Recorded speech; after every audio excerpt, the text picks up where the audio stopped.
नमस्कार, आज है तारीख 12 सितंबर, दिन गुरुवार। ये बीबीसी हिंदी का पॉडकास्ट दिन भर पूरा दिन पूरी खबर है। मेरा नाम है मानसी दास और मैं हूँ सुमिरनप्रीत कौर। जम्मू कश्मीर विधानसभा चुनावों में नामांकन का था आज आखिरी दिन। जानेंगे संविधान के अनुच्छेद 370 के हटने के बाद पहली बार होने वाले विधानसभा चुनावों में क्या है मुद्दे। पिछले 5 सालों में लेफ्टिनेंट गवर्नर मनोज सिन्हा जम्मू कश्मीर का प्रशासन संभाल रहे हैं, तो लोगों के चुने हुए नुमाइंदों की सरकार पिछले 5 साल में वहाँ नहीं रही है। बात करेंगे मार्क्सवादी कम्युनिस्ट पार्टी के महासचिव सीताराम येचुरी की, जिनका आज दिल्ली में देहांत हो गया। वो एक ब्रिज बिल्डर थे जो 25 साल का कोलिशन ईरा रहा ना हिंदुस्तान का, उसमें उन्होंने अल्टरनेटिव्स को क्रिएट किया, विकल्प को क्रिएट किया। स्वास्थ्य बीमा को लेकर केंद्र सरकार का अहम फैसला। 70 साल से ज्यादा की उम्र के सभी नागरिकों को मिलेगा कवर। इंडिविजुअल से ज्यादा जो है परिवार को इसमें शामिल किया गया, यानी कि कुल मिला के 4.5 करोड़ परिवार हैं और लगभग 6 करोड़ से अधिक वरिष्ठ नागरिक हैं जो इसके दायरे में आएंगे। विस्तार से करेंगे चर्चा, लेकिन पहले देश दुनिया का हाल जानते हैं सुमिरन से।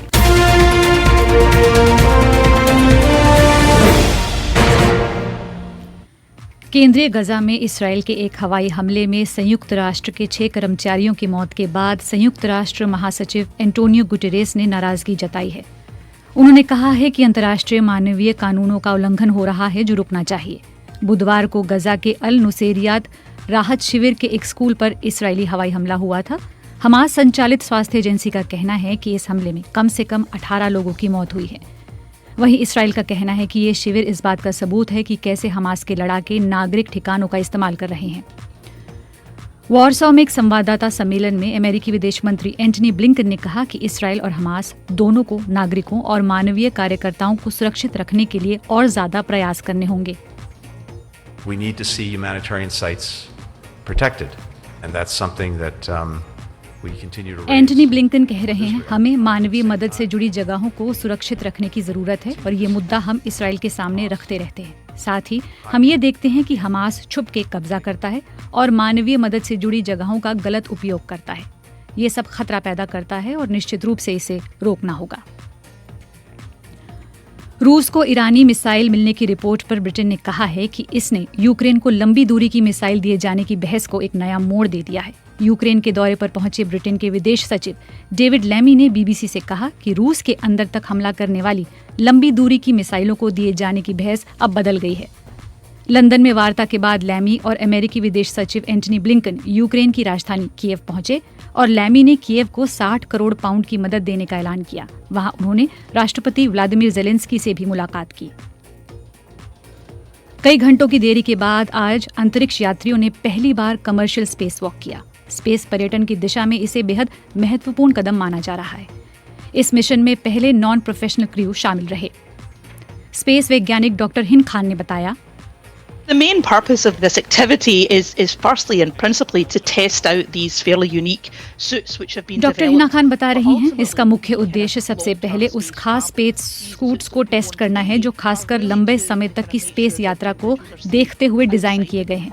इनकी टेस्टिंग ये देखने के लिए की जा रही है कि व्यक्ति इसके भीतर कितना सुरक्षित होगा। कई टेस्ट किए जाएंगे, गतिविधियां की जाएंगी ताकि जरूरी डेटा इकट्ठा किया जा सके और जरूरत के मुताबिक बदलाव भी किया जा सके।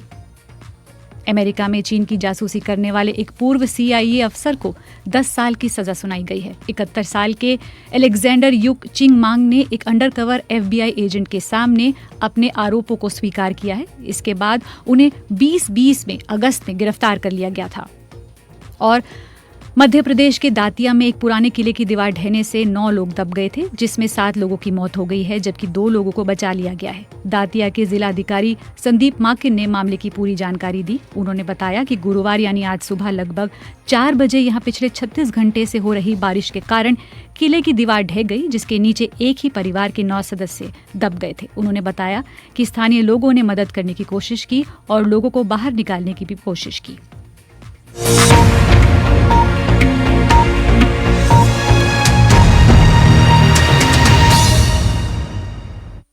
आज पॉडकास्ट की शुरुआत करते हैं जम्मू कश्मीर में होने जा रहे विधानसभा चुनावों की खबर से। यहाँ 10 साल बाद पहली बार विधानसभा चुनाव होने जा रहे हैं, जिसमें नामांकन का आज आखिरी दिन था। यहाँ 3 चरणों में यानी 18 सितंबर, 25 सितंबर और 1 अक्टूबर को मतदान होने हैं और मतगणना यानी नतीजे 4 अक्टूबर को आएंगे। मानसी, विधानसभा चुनावों की बात करें तो यहाँ ध्यान देने वाली कुछ बातें हैं। पहला तो ये कि 2019 में अनुच्छेद 370 हटाए जाने के बाद जम्मू कश्मीर राज्य को 2 केंद्र शासित प्रदेशों में बांटा गया, जम्मू कश्मीर और लद्दाख। इस बदलाव के बाद पहली बार जम्मू कश्मीर में विधानसभा चुनाव हो रहे हैं। और दूसरी बात यह कि इस साल अप्रैल और मई में हुए लोकसभा चुनाव में जम्मू कश्मीर में करीब 58% वोटिंग हुई थी, जो एक रिकॉर्ड था। साथ ही किसी भी राजनीतिक दल ने इस चुनाव का बहिष्कार नहीं किया था। जी सुमिरन, आखिरी बार जब जम्मू कश्मीर विधानसभा चुनाव हुए थे 2014 में, उसके बाद यहाँ की राजनीति में बहुत कुछ हुआ। 2019 में अनुच्छेद 370 को हटाया गया, जिसे चुनौती देते हुए सुप्रीम कोर्ट में कई याचिकाएं दायर हुई थी। ये मामला कई महीनों तक लगातार सुर्खियों में रहा, चलता रहा। दिसंबर 2023 में सुप्रीम कोर्ट के मुख्य न्यायाधीश जस्टिस DY चंद्रचूड़ की अध्यक्षता वाली 5 जजों की बेंच ने सर्वसम्मति से फैसला दिया और जम्मू कश्मीर के विशेष दर्जे को खत्म करने का फैसला बरकरार रखा। लेकिन साथ ही ये कहा कि सितंबर 2024 तक यानी इस साल, इस महीने के अंत तक जम्मू कश्मीर में चुनाव कराने के लिए कदम उठाए जाएं। तो मानसी, लगभग 10 साल बाद यहाँ विधानसभा चुनाव हो रहे हैं। अगर 2014 की बात करें तो वहाँ पर जब ये चुनाव हुए थे तो कोई भी पार्टी बहुमत हासिल नहीं कर सकी थी। PDP ने सबसे ज़्यादा सीटें इस चुनाव में जीती थी, 28 सीटें जीती थी। महबूबा मुफ्ती ने BJP के साथ गठबंधन की सरकार तो बनाई थी, लेकिन जल्दी ये सरकार गिर गई थी। लेकिन अब जब वो इलेक्शंस में भाग ले रहे हैं तो ये कोalition नहीं है। तो आज PDP प्रमुख महबूबा मुफ्ती ने क्या कहा, ये सुनते हैं। तो जम्मू कश्मीर के लोग, खासकर बिलखुसूस साउथ कश्मीर के लोग, इस बात को बखूबी समझते हैं कि अगर कोई जमात जम्मू कश्मीर के लोगों की जज्बात की, उनकी रिप्रेजेंटेशन करती है, उनकी बात करती है, और अगर वो इस तूफान में जो इस वक्त BJP ने ढाला हुआ है हमारी जमीन को लेके, हमारी नौकरियों को लेके, हमारे तशक्कुस को लेके, अगर उसका कोई मुकाबला कर सकता है तो वो वाहिद PDP जमात। ये महत्वपूर्ण बात है सुमिरन की महबूबा मुफ्ती खुद चुनावों में हिस्सा नहीं ले रहे हैं, उनकी बेटी इल्तिजा मुफ्ती इस बार चुनावों में खड़ी हो रही हैं। वहीं BJP ने भी अपना चुनावी घोषणा पत्र जम्मू कश्मीर के लिए जारी कर दिया है और इसे जारी करते हुए केंद्रीय गृह मंत्री अमित शाह ने कहा था कि ये 10 साल का यहाँ मैक्सिमम टेररिज्म की जगह मैक्सिमम टूरिज्म पर शिफ्ट हुआ है। जी, और हाल ही में चुनावों के मद्देनजर कांग्रेस और नेशनल कॉन्फ्रेंस के बीच गठबंधन का ऐलान हुआ था। तो इस पर कांग्रेस प्रमुख तारिक हमीद करा ने क्या कहा, ये सुनते हैं। जहां तक इंडियन नेशनल कांग्रेस का ताल्लुक है, हमारी एक स्टेटेड पॉलिसी है और उसके तहत हम एक पॉजिटिविटी नोट पे चल रहे हैं, एक पॉजिटिविटी की रूट पे चल रहे हैं। हम अपनी पॉजिटिविटी को सामने ला रहे हैं कि अगर कल को सरकार जब बनती है या अगर इंडियन नेशनल कांग्रेस को आप सपोर्ट करते हैं तो लोगों को हम क्या देंगे। तो मानसी, जैसा कि आपने कहा था कि गृह मंत्री अमित शाह ने ये कहा था कि टेररिज्म की जगह यहाँ टूरिज्म आ गया है, लेकिन क्या वाकई ग्राउंड रियलिटी बदली है? क्या वहाँ के हालात बदले हैं? क्योंकि हमने देखा है पिछले 10 सालों में कई बदलाव आए हैं, राजनीतिक बदलाव भी आए हैं। तो अब वो किस तरह के मुद्दे हैं जिन पर लोग बात करना चाहते हैं, अब उन पर वोट करेंगे? राजनीतिक मामला और राजनीतिक माहौल वहाँ कैसा है? यही सवाल ढूंढने के लिए हमने थोड़ी देर पहले बात की BBC संवाददाता राघवेंद्र राव से। पिछले 5 सालों में लेफ्टिनेंट गवर्नर मनोज सिन्हा जम्मू कश्मीर का प्रशासन संभाल रहे हैं, तो लोगों के चुने हुए नुमाइंदों की सरकार पिछले 5 साल में वहां नहीं रही है। तो इन 5 सालों में अब केंद्र सरकार का तो ये दावा है कि हमले नहीं हो रहे हैं, हिंसा नहीं हो रही है, चरमपंथी घटनाएं नहीं हो रही हैं, पत्थरबाजी नहीं हो रही है, अमन चैन की वापसी हुई है। केंद्र सरकार कहती है कि विकास के एक नए दौर की शुरुआत हुई है। लेकिन अभी हम हाल ही में कश्मीर में थे, कश्मीर घाटी में, श्रीनगर में थे। लोगों से जब आप बात करते हैं तो आपको समझ में आता है कि लोगों के अंदर एक खौफ है, एक घुटन है और एक लाचारी की भावना है, क्योंकि पिछले 5 सालों में उनकी कोई सरकार नहीं थी।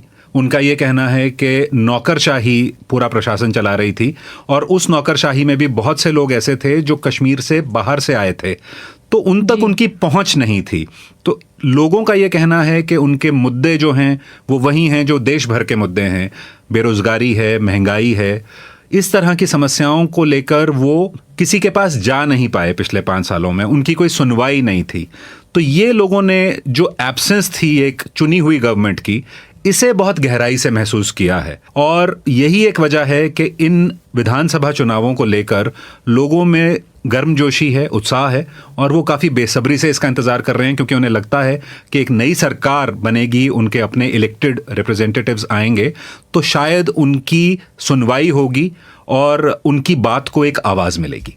राघवेंद्र, ये तो आपने वहाँ के लोगों की और मुद्दों की बात की, लेकिन अगर वहाँ की पार्टीज की बात करें, वहाँ के राजनीतिक माहौल की बात करें और गठबंधन की बात करें, तो फिलहाल क्या स्थिति है?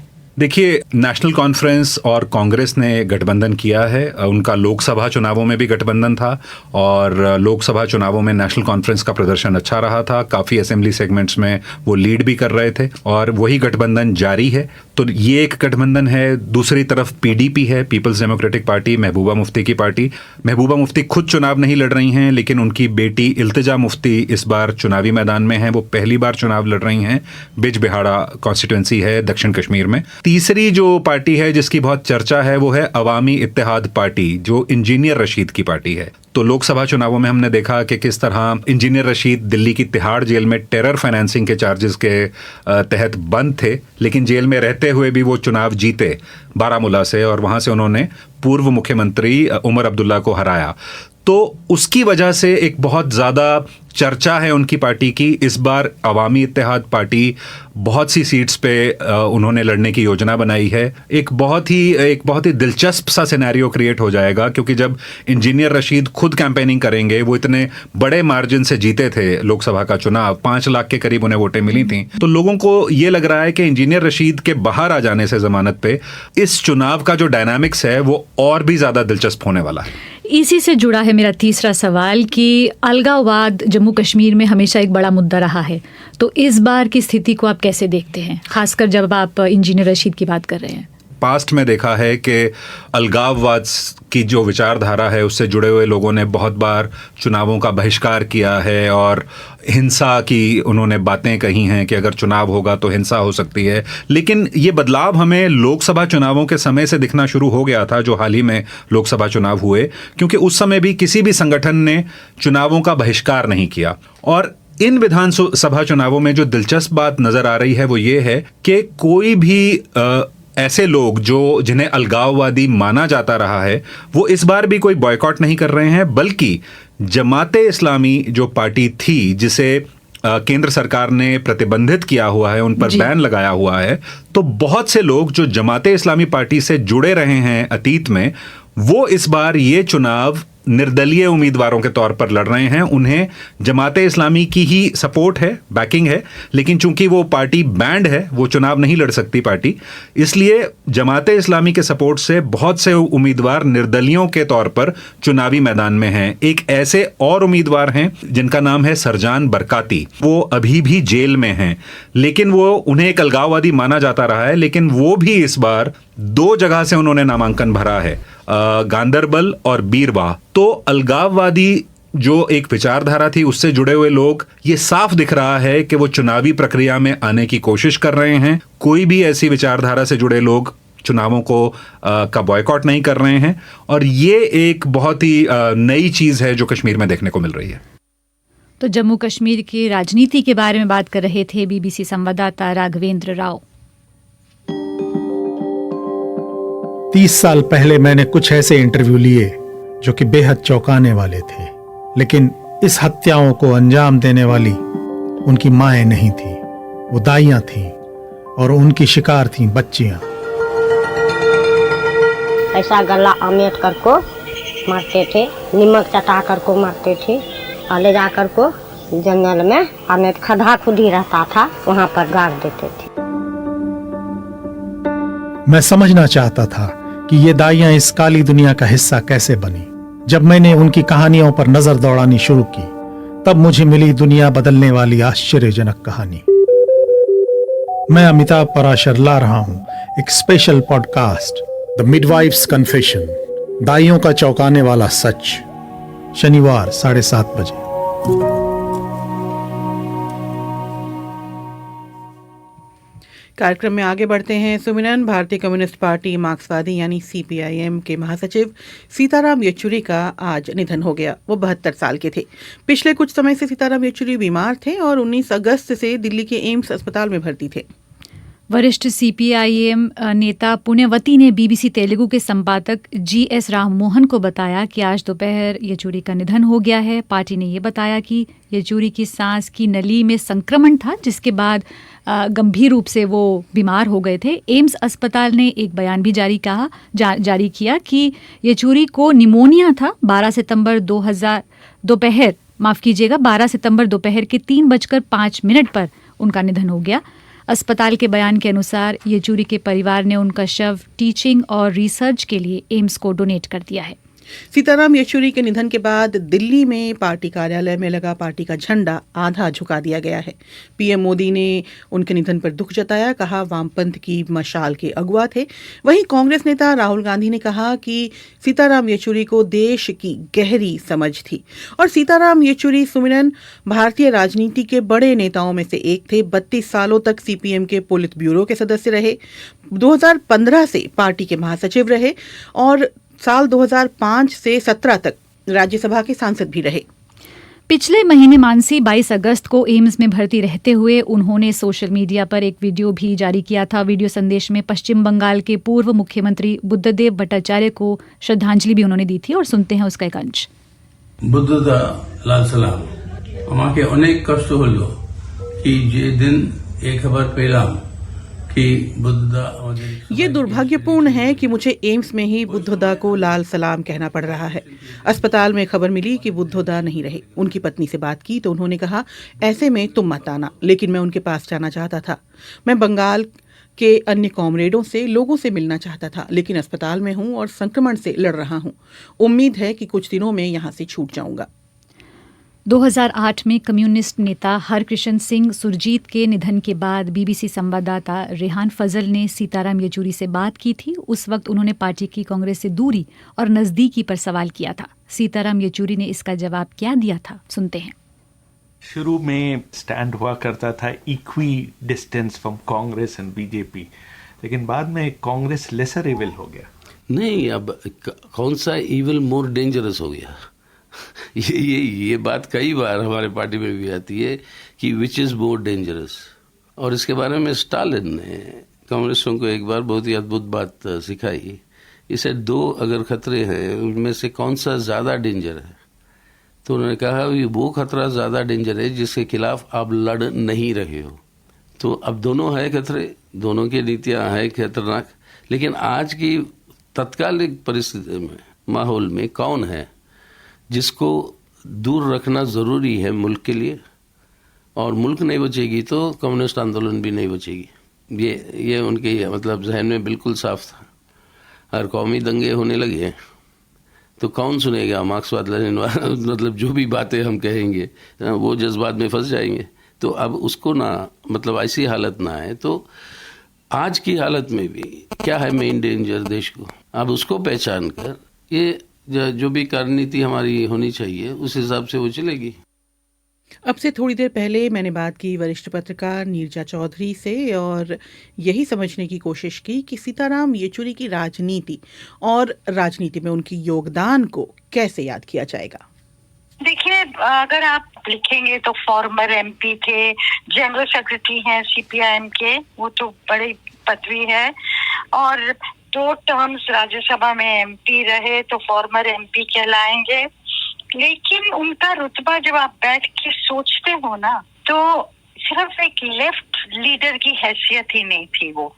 मतलब उनकी शुरुआत तो JNU की पॉलिटिक्स में, इमरजेंसी में जेल जाना, JNU के स्टूडेंट यूनियन की प्रेसिडेंटशिप लेना, किस तरह से वो लड़े और किस तरह से पार्टी को खड़ा किया, वो सब अपनी जगह है। और लेफ्ट के एक बड़े शानदार नेता थे, लेकिन उनका जो एक स्पेशल थी जो उनके बारे में थी ना चीज थी, वो एक ब्रिज बिल्डर थे। जो 25 साल का कोलिशन ईरा रहा ना हिंदुस्तान का, उसमें उन्होंने अल्टरनेटिव्स को क्रिएट किया, विकल्प को क्रिएट किया against the BJP। Regional parties की जो सरकार बनी थी 96 में, उसके पीछे भी उनका हाथ था। उस टाइम भी कॉमन मिनिमम प्रोग्राम उन्होंने लिखा था। यूपीए जब बना तो 2004 में वहाँ उनका हाथ था, वहाँ भी उनका कॉमन मिनिमम प्रोग्राम उन्होंने जयराम रमेश के साथ उस पर काम किया, उसको फाइनलाइज किया। और इंडिया अलायंस जो पिछले साल बना उसमें भी उनका बड़ा हाथ था। तो एक इंक्लूसिव आइडिया ऑफ इंडिया जिसको वो बिलीव करते थे और सेक्युलर इंडिया को बिलीव करते थे, जहाँ की गरीब की सुनवाई हो और गरीब के लिए परिवर्तन आए देश में, उस चीज को मानते थे। और जिस तरह से अक्रॉस द पॉलिटिकल डिवाइड उनके रिश्ते थे और उन्होंने काम किया, पार्लियामेंट में भी 12 साल रहे। तो जब उन्होंने रिटायर किया, मुझे याद है लोग बहुत ही दुखी थे कि वो रिटायर कर रहे हैं, क्योंकि फ्लोर मैनेजमेंट करना, लोगों को इकट्ठा करना, किस इश्यू पे लड़ा जाए, किस रूल के अंडर किया जाए, बहुत कम लोग थे जो ये सब जानकारी रखते थे। As a national figure, bridge builder आप कहेंगे, वो भी उनका बहुत बड़ा रोल था देश की कोलिशन पॉलिटिक्स में। छात्र जीवन में उन्होंने कम्युनिस्ट पार्टी में कदम रखा, अंत तक उसी पार्टी के साथ रहे। हालांकि ये बात सच है कि उन्होंने गठबंधन में यूपीए सरकार का भी हिस्सा रहे, दूसरी पार्टियों के साथ उनके तालमेल भी हमेशा रहे। तो उनके जीवन में अलग अलग वक्त में पॉलिटिकल थॉट क्या उनका किस तरह से ग्रो किया, किस तरह से उन्होंने अपना पॉलिटिक्स जो है इतने सालों में डेवलप किया? देखिए, जो उनकी कम्युनिस्ट थे, कम्युनिस्ट पार्टी मार्क्सिस्ट के अंदर ही रहे, आप पार्टी बदलने का सवाल ही नहीं था। और कई बार तो जो वो चाहते थे वो नहीं भी होता था, क्योंकि पार्टी अलग ही व्यू लेती थी। जैसे कि मनमोहन सिंह की सरकार में पार्टी ने सपोर्ट विड्रॉ किया इंडो यूएस न्यूक्लियर डील के ऊपर। सीताराम येचुरी नहीं चाहते थे कि सपोर्ट विड्रॉ किया जाए, लेकिन पार्टी का एक डिसिप्लिन था, पूरी पार्टी ने तय किया उसको। लेकिन एक डेमोक्रेटिक इंडिया में, एक सेक्युलर डेमोक्रेटिक इंडिया की जो वो बात करते थे, उसमें उनका जो रोल रहा ना, और पार्टियों के साथ मिला के काम करना, औरों के साथ रिश्ते भी थे। आज जैसे राजनाथ सिंह कह रहे हैं वो मेरे दोस्त थे, राहुल गांधी कह रहे हैं कि घंटों उनसे बात होती थी। और ये तो मुझे मालूम है यूपीए के पहले टर्म में जब भी डॉक्टर मनमोहन सिंह और सरकार और लेफ्ट के बीच में अड़चन आती थी तो Sonia Gandhi would turn to Sitaram Yechury कि इसको कैसे हल किया जाए। तो वो उनका बिहाइंड द सीन्स रोल था। गांधी परिवार से उनका बहुत अच्छा रैपोर्ट था और क्रॉस द पॉलिटिकल डिवाइड उनका रिश्ते थे। और जो लोग शुरू से स्टूडेंट डेज से भी बात करते हैं और अभी भी बात करते हैं, जो उनकी मोस्ट एंडियरिंग चीज लोग कहते हैं, वो ये था कि मतलब पीपल लव्ड हिम, मतलब हर एक से बहुत अप्रोचेबल थे, बहुत पढ़ा लिखा सुलझा हुआ इंसान पॉलिटिक्स में। एक बहुत बड़ा, मैं मानती हूँ, बहुत बड़ा धक्का है ऑपोजिशन को। सीताराम येचुरी के योगदान को कैसे याद किया जाएगा, बता रही थी वरिष्ठ पत्रकार नीरजा चौधरी। और सुमिरन, आगे बढ़े उससे पहले श्रोता जो हमसे सोशल मीडिया पर जुड़े हैं उनकी बात कर लेते हैं। मदन लाल लंबोरिया लिख रहे हैं, सीताराम येचुरी ने माकपा को नई ऊर्जा दी। बेबी सिंह गुज्जर लिखते हैं, राजनीति का एक सितारा थे, सर्वहारा वर्ग की आवाज़ खामोश हो गई। ये लिखते हैं जफर आलम हाशमी। जी, अगर YouTube के कमेंट्स की मैं बात करूं तो हमारे एक श्रोता कह रहे हैं कि जो राघवेंद्र राव का विश्लेषण था वो उन्हें अच्छा लगा। हरियाणा में विधानसभा चुनाव के बारे में वो पूछ रहे हैं। तो आपको बता दें कि हम अक्सर अपने पॉडकास्ट में हरियाणा पर बात करते रहते हैं। वही हरियाणा जहां 1 अक्टूबर को विधानसभा चुनाव होने हैं और आज भी जम्मू कश्मीर की तरह नामांकन का आखिरी दिन था। आप सुन रहे हैं BBC हिंदी का पॉडकास्ट दिन भर, पूरा दिन, पूरी खबर। बीते कल केंद्रीय कैबिनेट ने एक बड़ा फैसला लिया और कहा कि 70 साल से ऊपर के सभी बुजुर्गों को अब आयुष्मान भारत योजना का लाभ मिलेगा। सबसे पहले सुनते हैं संचार मंत्री अश्विनी वैष्णव ने क्या कहा। 70 इयर्स से ज्यादा के जो हमारे सीनियर सिटीजन्स हैं उनको universal health coverage Ayushman Bharat PM Jan Arogya Yojana में कवर करने का फैसला लिया गया है। ये बहुत बड़ा फैसला है। इस फैसले में एक बड़ी मानवतावादी सोच है, बहुत ही एक ह्यूमैनिटेरियन थिंकिंग है। और 70 साल के ऊपर के हर बुजुर्ग, चाहे वो गरीब हो, चाहे मध्यम वर्ग के हो, चाहे उच्च मध्यम वर्ग के हो, ये नया दायरा होगा जिनको 5 लाख रुपए तक के मुफ्त इलाज की सुविधा मिलेगी। इससे देश में करीब 4.5 करोड़ फैमिलीज, जिसमें करीब 6 करोड़ सीनियर सिटीजन्स कवर होंगे। ये नए एडिशनल इसमें जुड़ेंगे।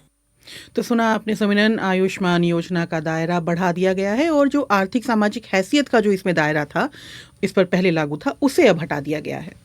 जी, जैसा कि आपने बताया कि इस योजना के कई हिस्से होंगे और प्रधानमंत्री नरेंद्र मोदी ने इस योजना के बारे में ट्वीट कर कहा है कि हम हर भारतीय के लिए सुलभ, सस्ती और अच्छी गुणवत्ता वाली स्वास्थ्य सेवा सुनिश्चित करने के लिए प्रतिबद्ध हैं और इस योजना से कई लोगों को जो है वो फ़ायदा होगा।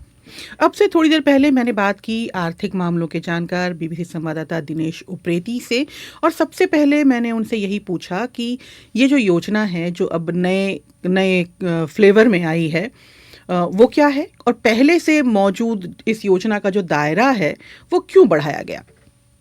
देखिए मानसी, आयुष्मान योजना जो है वो काफ़ी पहले से चल रही थी, लेकिन बीजेपी ने जो है चुनावों के दौरान एक अपना घोषणा पत्र जारी किया था जिसमें कहा था कि वो देश के वरिष्ठ नागरिकों को जो है वो अलग से स्वास्थ्य बीमा देना चाहती है और इसको उसी के रूप में देखा जा रहा है। ये योजना कुछ इस तरह से है कि 70 साल से अधिक उम्र के जितने भी वरिष्ठ नागरिक हैं, चाहे वो पेंशन पाने वाले हों, चाहे वो वेतनभोगी हों, चाहे वो गरीबी रेखा के नीचे वाले हों, चाहे उनकी आय कुछ भी हो, सभी 70 साल से अधिक उम्र के लोगों को इस बीमा का लाभ मिलेगा। और ये जो 5 लाख रुपए तक का कवर पहले आयुष्मान योजना के तहत मिलता था उससे अलग होगा, यानी कि अब वो उसको एक टॉपअप के रूप में माना जा सकता है कि वरिष्ठ नागरिकों के लिए 5 लाख रुपए तक का बीमा वो अलग से उनको उसका लाभ मिलेगा। 5 लाख रुपए पहले से ही शामिल, वो एक परिवार के रूप में वो pहले से ही उस परिवार में शामिल है। लेकिन वो जो 5 लाख की बात हो रही है, 5 लाख परिवार के रूप में पहले से शामिल है, उनका फिर इकोनॉमिक दायरा है उसमें। हाँ, लेकिन अब जो नए कार्ड जारी किए जाएंगे वो उनसे अलग होंगे, यानी कि अब सभी जो 70 साल से अधिक उम्र के जितने भी लोग हैं उनको नए कार्ड जारी किए जाएंगे जिनको कि प्रधानमंत्री जन आरोग्य योजना का बोला जा रहा है, ये कार्ड उन सबको मिलेंगे। तो ऐसे लोग जिनके पास पहले से ही कोई स्कीम है, मान लीजिए CGHS में कोई ऑलरेडी एनरोल्ड है या आर्म्ड सर्विसेज की जो योजना होती है उनमें वो एनरोल्ड है, तो क्या उनको भी ये सुविधा मिलेगी? हाँ बिल्कुल, उनके पास दोनों तरह के विकल्प होंगे।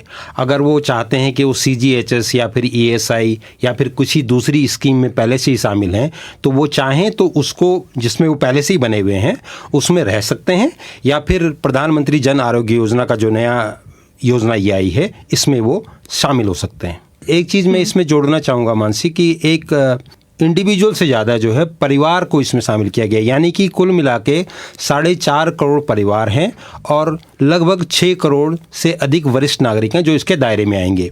यानी कि अगर किसी परिवार में 2 वरिष्ठ नागरिक हैं तो उनके बीच में जो 5 लाख रुपए का ये अतिरिक्त स्वास्थ्य कवर दिया गया है तो उनके बीच में ये साझा किया जाएगा, शेयर्ड होगा। मतलब अगर कोई बीमार पड़ता है तो उसको उसके इलाज के लिए 3 लाख रुपए अगर खर्च हो गए हैं तो दूसरे सीनियर सिटीजन्स के इलाज के लिए आपके पास 2 लाख रुपए ही बचेंगे। अच्छा, अगर मैं इसको एक मध्य वर्ग के हिसाब से समझूं, मेरे पास एक इंश्योरेंस कवर है जिसमें मेरे माता पिता भी इंक्लूडेड हैं और ये 7 लाख का कवर है, तो क्या अब मेरे माता पिता को दूसरा कवर, ये जो आयुष्मान कवर है वो मिलेगा? और मिलेगा तो क्या उसका क्या क्राइटेरिया होगा? हाँ, ये सरकार ने साफ किया है कि अगर आपके पास, यानी कि अगर वरिष्ठ नागरिकों को किसी निजी कंपनी का बीमा सुविधा है उनके पास में, तब भी वो इस कार्ड का फ़ायदा उठा सकते हैं। लेकिन एक टॉपअप की तरह से? मतलब टॉपअप की तरह से नहीं, वो एक अलग कार्ड होगा। आपका एक निजी कंपनी से जो आपका स्वास्थ्य बीमा मिला हुआ है वो तो आपके पास है ही, वो तो आपका अपना है, लेकिन सरकार की जो स्कीम है उसका भी आप लाभ उठा सकते हैं। मतलब वो जो कार्ड आपको मिलेगा वो 5 लाख रुपए की सुविधा आपको देगा। ये योजना है कितनी अहम? देखिए मानसी, क्योंकि भारत जो है वो दुनिया का सबसे बड़ा आबादी वाला देश है और बहुत तेज़ी से यहाँ पे बुज़ुर्गों की आबादी जो है बढ़ रही है।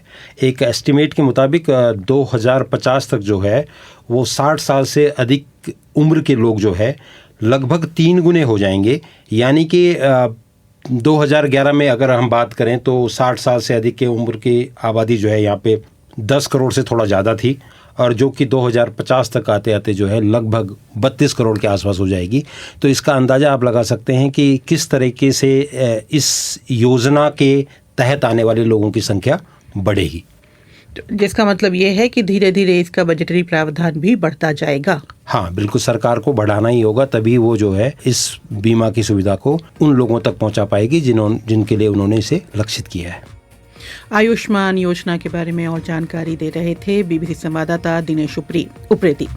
तो आज कार्यक्रम में बस इतना ही। हमें सुनने का शुक्रिया।